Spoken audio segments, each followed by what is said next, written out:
Olá, sejam todos bem-vindos. Hoje chegamos ao final da história de Ester, que começou com um decreto de morte e terminou com livramento, honra e alegria. Vimos que Deus virou o jogo sem aparecer em cena, mas foi Ele quem escreveu cada detalhe. O povo que estava condenado agora celebra a vida. Ester e Mordecai nos mostram que coragem, fé e obediência mudam destinos. Prepare seu coração, porque esses últimos capítulos são a prova de que Deus não se esquece dos que confiam nele. Vamos começar com uma oração? Senhor, obrigado por chegarmos até aqui. Que ao lermos os últimos capítulos de Ester, a tua palavra fale com clareza. Ensina-nos a confiar mesmo quando não vemos teus sinais. Mostra-nos que tu és o Deus que transforma decretos de morte em testemunhos de vida. Que essa leitura fortaleça a nossa fé em nome de Jesus. Amém. Bíblia aberta, Ester, capítulo 8. Os judeus são autorizados a resistir. Naquele mesmo dia, o rei Assuero deu a rainha Ester à casa de Amã, inimigo dos judeus. E Mordecai foi trazido à presença do rei, porque Ester revelou que ele era seu parente. O rei pegou o seu anel sinete, que havia tomado de Amã, e o deu a Mordecai. E Ester pôs Mordecai por administrador da casa de Amã. Ester voltou a falar com o rei. Ela se lançou aos pés dele e com lágrimas lhe implorou que revogasse a maldade de Amã, o agagita, e a trama que ele havia arquitetado contra os judeus. O rei estendeu o cetro de ouro para Ester. Então ela se levantou, pôs-se em pé diante do rei e disse: Se for do agrado do rei, se eu achei favor diante dele, se isto parecer justo aos olhos do rei, e se nisto lhe agrado, que se escreva uma ordem revogando os decretos concebidos por Amã, filho de Amedata, o agagita, os quais ele escreveu para aniquilar os judeus que se encontram em todas as províncias do rei. Pois como poderei ver a desgraça que sobrevirá ao meu povo? E como poderei ver a destruição da minha parentela? Então o rei Assuero disse à rainha Ester e ao judeu Mordecai: Eis que dei a Ester a casa de Amã, que foi pendurado numa forca, porque tinha planejado matar os judeus. E agora, em nome do rei, escrevam aos judeus o que bem lhes parecer e selem o documento com o anel sinete do rei. Porque os decretos feitos em nome do rei e que foram selados com o seu anel sinete não podem ser revogados. Então foram chamados imediatamente os secretários do rei aos 23 dias do mês de Sivan, que é o terceiro mês. E segundo tudo que Mordecai ordenou, foi redigido um decreto para os judeus, para os sátrapas, para os governadores e para os oficiais das províncias, que se estendem da Índia até a Etiópia, 127 províncias, a cada um no seu próprio modo de escrever, e a cada povo na sua própria língua, e também aos judeus segundo o seu próprio modo de escrever e na sua própria língua. Escreveu-se em nome do rei Assuero e se selou com o anel sinete do rei.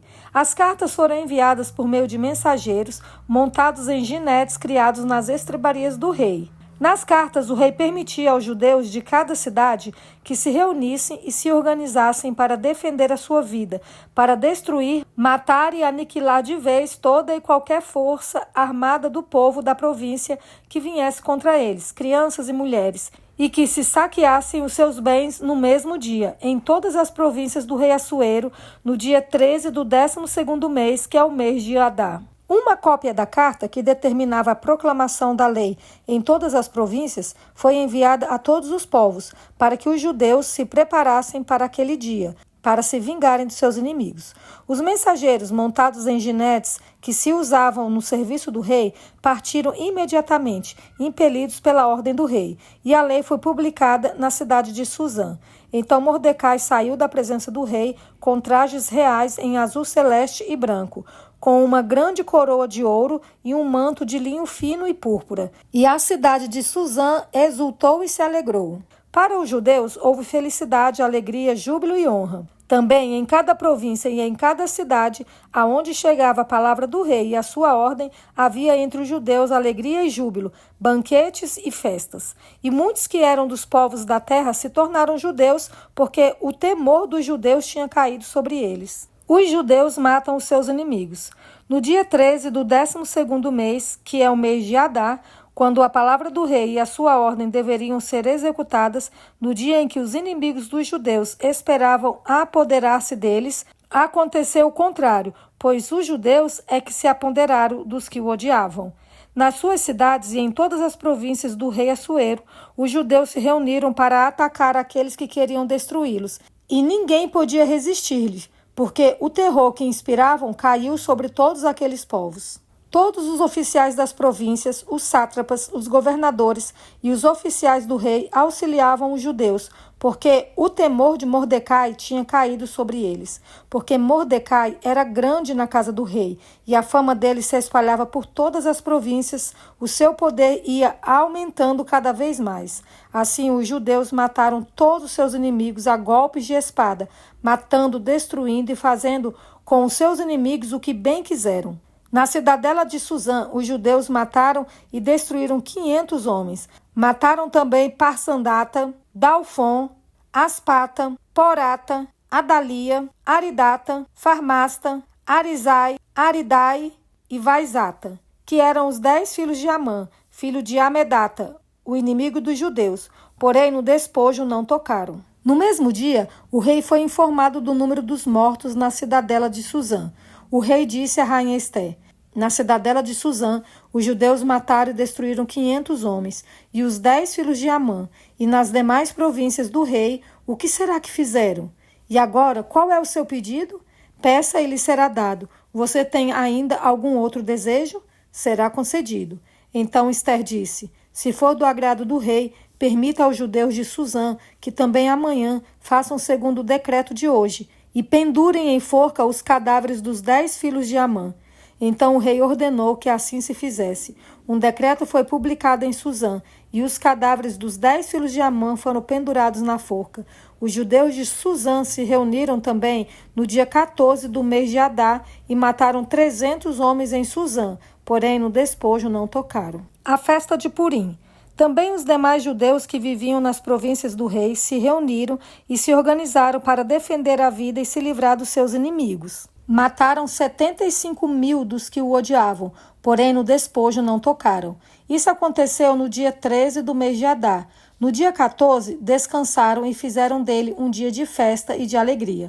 Mas os judeus de Suzã se reuniram nos dias 13 e 14 do mesmo mês. Descansaram no dia 15 e fizeram dele um dia de festa e de alegria. Por isso os judeus das vilas, que moram nas aldeias do campo, fazem do dia 14 do mês de Adar um dia de alegria, de banquetes e de festa, e um dia em que mandam presentes uns aos outros. Mordecai escreveu essas coisas e enviou cartas a todos os judeus que moravam em todas as províncias do rei Assuero, aos de perto e aos de longe, ordenando-lhes que comemorassem o dia 14 do mês de Adar e o dia 15 do mesmo mês, todos os anos, como os dias em que os judeus se livraram dos seus inimigos, o mês em que a tristeza virou alegria e o luto se transformou em festa, e que esses fossem dias de festa e de alegria, de troca de presentes e dádivas aos pobres.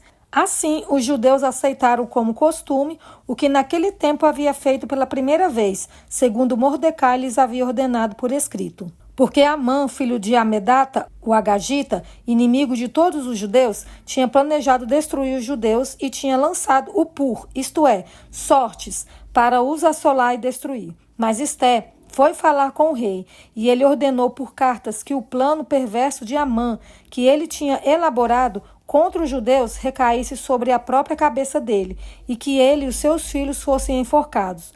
Por isso esses dias são chamados de Purim, do nome Pur. Daí, por causa de todas as palavras daquela carta e do que testemunharam e do que lhes havia acontecido, os judeus decidiram que eles mesmos, os seus descendentes e todos os que viessem se juntar a eles, não deixariam de comemorar esses 2 dias segundo o que se havia escrito a respeito deles, no tempo marcado todos os anos, e que estes dias seriam lembrados e comemorados geração após geração, por todas as famílias, em todas as províncias e em todas as cidades, e que esses dias de Purim jamais iriam desaparecer entre os judeus, e que a memória deles jamais se extinguiria entre os seus descendentes. Então a rainha Ester, filha de Abiail, e o judeu Mordecai escreveram com toda a autoridade uma segunda carta para confirmar a carta de Purim. mandaram cartas a todos os judeus, às 127 províncias do reino de Assuero, com palavras amigáveis e sinceras, para confirmar esses dias de Purim nos seus tempos determinados, como o judeu Mordecai e a rainha Esté lhes haviam ordenado, e como eles mesmos já o tinham estabelecido sobre si e sobre a sua descendência, a respeito do jejum e do seu lamento. E o decreto de Esté estabeleceu essas particularidades de Purim e se escreveu no livro. O renome de Mordecai. Depois disto, o rei Assuero impôs tributo sobre a terra e sobre as terras do mar.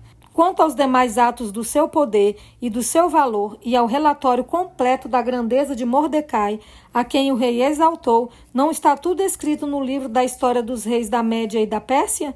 Pois o judeu Mordecai foi o segundo depois do rei Assuero, e grande para com os judeus, e estimado pela multidão de seus irmãos, tendo procurado o bem-estar do seu povo e trabalhado pela prosperidade da sua nação. Esta foi a leitura. Se tem algo que aprendemos hoje, é que Deus nunca perde o controle. Mesmo quando tudo parecia definido, o que ele fez? Ele virou a história e deu vitória ao seu povo. Que essa história te lembre que a última palavra vem de Deus. Se você tem alguma coisa para compartilhar conosco, coloque aí nos comentários. Se você também tem alguma dúvida, coloque aí, a gente vai tentar responder todos vocês. Então, meus amigos, espero vocês amanhã, porque vamos começar um novo livro da Bíblia. E tenho certeza de que Deus ainda quer falar muito com você. Que Deus te abençoe grandemente e até amanhã.